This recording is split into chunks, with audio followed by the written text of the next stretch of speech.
Chers auditeurs et auditrices, nous sommes heureux de venir encore aujourd'hui présenter la bonne nouvelle de notre Seigneur Jésus-Christ à vous qui avez choisi de suivre notre émission. Nous continuons à parler sur les 10 pièges du leader chrétien et nous discutons aujourd'hui sur l'enseignement biblique, sur l'argent et les biens matériels, parce que nous disions que la lecture négative de la richesse matérielle peut être un piège terrible dans la vie et le ministère du leader chrétien. Mais aujourd'hui, nous allons enseigner sur ce que la Bible enseigne sur l'argent et les biens matériels. En général, deux aspects peuvent être distingués dans l'enseignement biblique sur l'argent et les biens matériels. Il y a d'abord l'aspect négatif de l'argent, l'argent qui est compris comme mammon, et puis il y a l'aspect positif que nous allons développer plus tard. Parlons de l'aspect négatif d'abord, parlons de l'argent comme mammon. Comme indiqué avant, l'imaginaire religieux de plusieurs leaders de l'Église continue de trouver une incompatibilité totale entre la vie spirituelle efficace et l'argent dans la vie du chrétien ou du leader. Nous avions indiqué que cette incompatibilité vient d'une mauvaise lecture ou encore une lecture unidirectionnelle de Matthieu chapitre 6 verset 24. En effet, le Seigneur dans Matthieu 6 24 dit « Nul ne peut servir deux maîtres, car ou il haïra l'un et aimera l'autre, ou il s'attachera à un et méprisera l'autre. Vous ne pouvez servir Dieu et Mammon. » Mais quel est le sens de Matthieu chapitre 6 verset 24? Qui est Mammon? Ici donc n'est pas le lieu d'offrir une exégèse détaillée de Matthieu 6 24. Mais qui ou qu'est-ce que Mammon contre lequel le Christ parle? Le nom Mammon, comme nous le disions d'ailleurs dans le passé, c'est un nom d'origine syriaque. Il était donné à une idole adorée comme le dieu de la richesse. Mammon est donc le dieu de la richesse, le dieu de l'argent. En Israël, le terme Mammon désignait avant tout l'argent dans sa puissance dominatrice et corruptrice. Le texte de Matthieu 6, 24 donne une lecture négative de la richesse matérielle, de l'argent, parce qu'il place Mammon au même pied d'égalité que Dieu. Ceci est très important. En d'autres termes, la richesse matérielle, l'argent est mauvais quand l'argent s'érige en un Dieu adoré au même titre que le Dieu créateur. Nul ne peut servir deux maîtres signifie qu'il est impossible de placer Dieu et la poursuite de l'argent au même pied d'égalité. Cela est très important. J'explique encore. Nul ne peut servir deux maîtres signifie que nul ne peut placer Dieu et l'argent au même pied d'égalité. L'argent donc devient un problème dans le texte que nous avions lu, non parce qu'il représente le pouvoir d'achat, mais parce qu'il s'élève dans ce texte comme un pouvoir dominateur qui cherche à contrôler la vie de celui qui en possède. La même lecture négative de l'argent se trouve aussi sous la plume de l'apôtre Paul quand il dit dans 1 Timothée chapitre 6 verset 24 « Car l'amour de l'argent est la racine de tous les maux, et quelques-uns en étant possédés se sont égarés loin de la foi et se sont jetés eux-mêmes dans bien des tourments. » Il est important de noter que l'affirmation de l'apôtre commence par un car qui marque la conclusion d'un point développé précédemment. Quel est le point développé précédemment par l'apôtre Paul? Pourquoi est-ce que l'amour de l'argent est une racine de tous les maux? L'apôtre Paul répond en nous rappelant ce qu'il a dit au verset précédent sur les dangers spirituels créés par l'argent. C'est en effet une grande source de gain que la piété avec le contentement. Car nous n'avons rien apporté dans le monde et il est évident que nous ne pouvons rien emporter Si donc nous avons la nourriture et le vêtement, cela nous suffira. Mais ceux qui veulent s'enrichir tombent dans la tentation, dans le piège et dans beaucoup de désirs insensés et pernicieux qui plongent les hommes dans la ruine et la perdition. Car l'amour de l'argent est une racine de tous les maux. 1 Timothée chapitre 6, versets 6 à 10. L'enseignement négatif de l'apôtre Paul sur l'argent n'est pas causé par la réalité de l'argent en tant que pouvoir d'achat, mais par l'amour de l'argent, la poursuite de la richesse et les tentations et mauvais désirs que cela entraîne.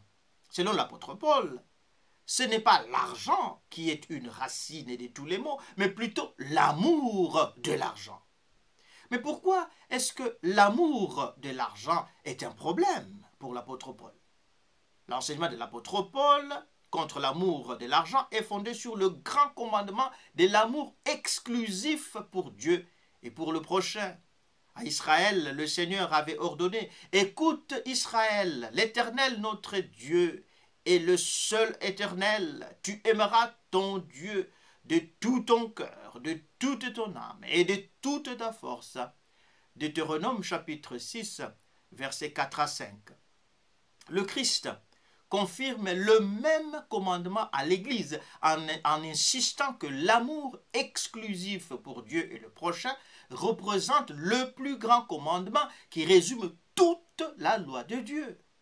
Aux pharisiens qu'il a interrogés sur le plus grand commandement de la loi, le Christ répond « Tu aimeras le Seigneur, ton Dieu, de tout ton cœur, de toute ton âme, de toute ta pensée. » C'est le premier et le plus grand commandement. Et voici le second, qui lui est semblable. « Tu aimeras ton prochain comme toi-même. » De ces deux commandements dépendent toute la loi et les prophètes. Matthieu chapitre 22, versets 37 à 40. L'amour de l'argent est une racine de tous les maux parce qu'il détrône Dieu et le prochain comme objet d'attention et place les mauvais désirs comme priorité.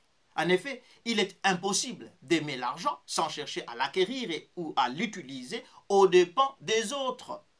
La recherche de l'argent oblige la compétition et l'élimination des concurrents. La recherche des plaisirs apportés par l'argent oblige à chosifier le prochain dans le but de l'exploiter. Aimer l'argent, c'est en fait chercher à l'acquérir par tous les moyens et à tout prix. Vouloir s'enrichir, c'est tout faire et tout mettre en œuvre pour acquérir plus, peut-être encore plus que les autres. L'argent est donc un problème quand il devient notre maître au lieu d'être notre serviteur. L'argent est un problème quand il nous monte dans la tête et nous fait faire des choses négatives que nous ne ferions jamais si nous n'avions pas le moyen matériel que nous avons. L'argent est vraiment un problème quand il nous contrôle et nous dirige. L'argent qui contrôle notre volonté devient donc mammon, la force négative qui nous aliène Dieu et nous aliène le prochain. Alors, le chrétien, le leader, le serviteur de Dieu, la servante de Dieu qui est sérieux doit se séparer non pas de l'argent, mais de l'emprise, de l'amour que l'argent exerce sur lui afin d'être complètement dévoué à Dieu. Ceci est très important. La Bible n'est pas contre l'argent. La Bible est contre l'amour de l'argent, qui signifie en fait le contrôle que l'argent exerce sur nous, afin que nous devenions en fait des oppresseurs à cause du pouvoir réel que l'argent donne. Qu'on ne se trompe pas, l'argent rend puissant, parce que l'argent peut nous permettre de contrôler les autres. Et c'est dans ce sens que la Bible nous dit qu'il ne faut pas aimer l'argent. On peut avoir l'argent, Dieu nous donne d'ailleurs l'argent, mais il ne faut pas aimer l'argent parce que l'amour du chrétien ou encore du leader chrétien est complètement donné à Dieu. Et puis l'argent n'est qu'une sorte de bénédictions que Dieu nous accorde pour le servir. Alors, c'était l'aspect négatif de l'argent. Parlons encore sur ces points, essayons de l'expliquer davantage parce que c'est à cause de cette lecture négative de la richesse matérielle que la plupart d'entre nous, en quoi encore, je dirais, plusieurs chrétiens vivent dans la pauvreté parce qu'ils croient que Dieu n'aime pas l'argent. Alors le chrétien doit être quelqu'un de paresseux qui ne produit pas beaucoup parce que, vous savez, après tout, Dieu n'aimerait pas l'argent. Ça, c'est faux. Ce n'est pas biblique. L'argent, c'est une bénédiction de Dieu. Mais ce que la Bible nous décourage, ce dont la Bible nous appelle à ne pas développer en nous, c'est l'amour de l'argent. C'est cet aspect un peu, je dirais, idolâtre. C'est une poursuite effrénée. C'est une poursuite malsaine. C'est un effort négatif à ce qu'on puisse devenir puissant, à ce qu'on puisse utiliser l'argent pour plutôt dominer les autres.